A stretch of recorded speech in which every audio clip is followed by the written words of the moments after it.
जो परिस्थितियाँ आई, जो नतीजे आए, बिल्कुल कहीं ना कहीं कार्यकर्ताओं में रोष दिखा भी है।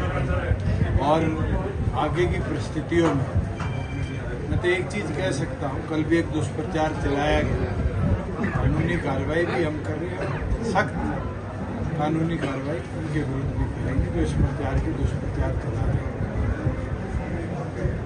लोकसभा के परिणामों के बाद जल्द जिला स्तर पर कार्यकर्ताओं से चर्चा भी पार्टी करेगी।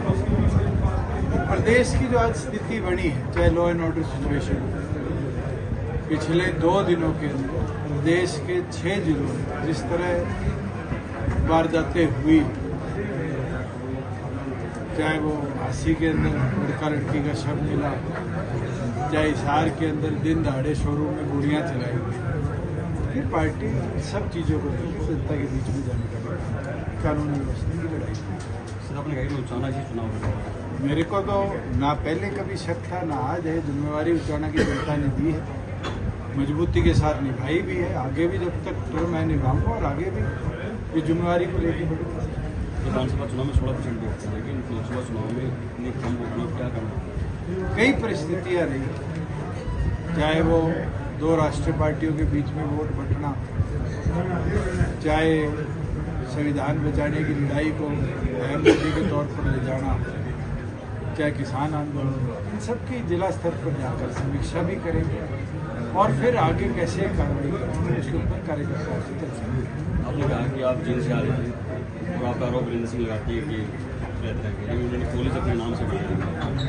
देखो, यहाँ तो इतिहास सबको पता है किस तरीके से सर छोटू राम के नाम पे ट्रस्ट बनाया गया, लोगों से चंदा इकट्ठा किया गया और फिर उसको राजीव गांधी के नाम पर समर्पित किया। उचाना का आम बच्चा इन चीज़ों से, मुझे ज़्यादा इसका विवरण देने की जरूरत है कि किसने यहाँ कैसे अपना साम्राज्य बनाने का प्रयास किया।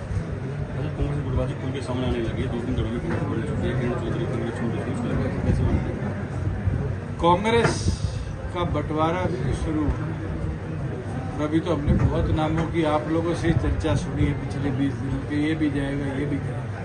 ये तो देखने की बात है कि अगले 2 से 3 महीने में राजनीतिक उलटफेर तो बहुत और बहुत लोग अपनी अपनी पार्टियों से दूसरी पार्टियों में जाएंगे और दूसरी पार्टियों में किसी और पार्टी में। लोकसभा में भी देखने को मिला, विधानसभा में देखने को मिला। वीरेंद्र सिंह का कहना है कि जो क्षेत्रीय दल का कोई वजूद हरियाणा में नहीं है, इस चुनाव में काफ़ी हद तक किसान है।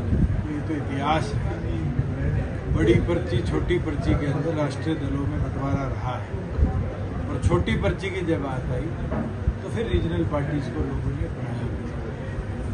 और मैं ये मानता हूँ कि रीजनल पार्टीज और ओरिजिनल पार्टी जनता का दर्द को क्षेत्र के लेवल, प्रदेश के लेवल पर अगर कोई समझ सकता है तो रीजनल पार्टी उसका निवारण कर सकती है।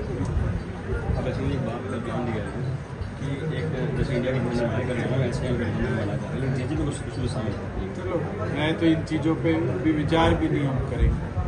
डॉक्टर अजय सिंह चौटाला जी के नेतृत्व में 22 के 22 जिलों को पहले छुएंगे, कार्यकर्ता साथियों से चर्चा करेंगे और फिर आगे की जो राजनीतिक गतिविधि उसको आगे कहते हैं मामला है, मतलब मैं आज आपके माध्यम से खुल के कह देता हूँ, एक राज्यसभा कैंडिडेट के लिए प्रदेश की सीटों पर या तो 10% या मिनिमम 10 प्रपोजल चाहिए।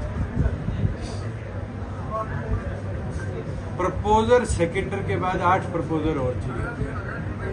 भूपेंद्र सिंह हुड्डा जी सारी कांग्रेस के विधायक,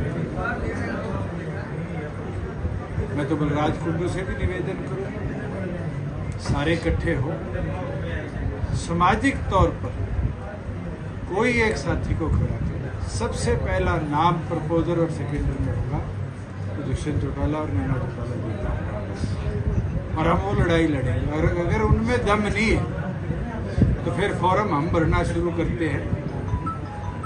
उनके पास, अगर हमारे पास 2 की 3 की कमी रही जो विधायक हैं उनके साइन करा दे। बीजेपी से हम टक्कर भी लेंगे और राज्यसभा में उम्मीदवार। सर दीपेंद्र हुड्डा कहते हैं कि जेजेपी की और इनेलो की लड़ाई तो नोटा से रह गई है, क्यों इतने वोट बैंक स्तर नीचे चला गया कि बात नहीं। उनको इतिहास से सीखना चाहिए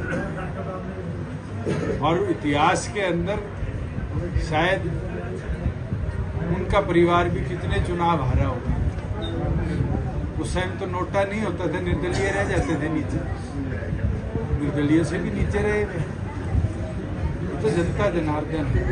जनता अगर मन बनाएगी तो जनमत साथ भी आएगा और मजबूती भी। सर उचाना के अंदर 12 तारीख को एक मीटिंग है, उसके अंदर एक ऐलान करने की कोशिश कर रहे हैं नीचे वाले सभी संगठन कि कोई ऐसा कैंडिडेट देंगे जो उचाना के लिए हो। ये परिवारवाद जो दुष्यंत चौटाला का और वीरेंद्र सिंह का है, इनको इनसे दूर करने की कोशिश करें। उचाना की जनता का आभार प्रकट करता हूँ कि उनने जो साथ दी, जितना दी, और कोई कमी रही तो मैं मेरी कमी मानता हूँ कि शायद मैं बड़ी पर्ची के लायक वो कमियां पूरी नहीं करता। और मुझे पूरा विश्वास है कि जब विधानसभा के वोट्स आएंगे तो वही साथी दिन रात एक करके पार्टी का बढ़ाएंगे।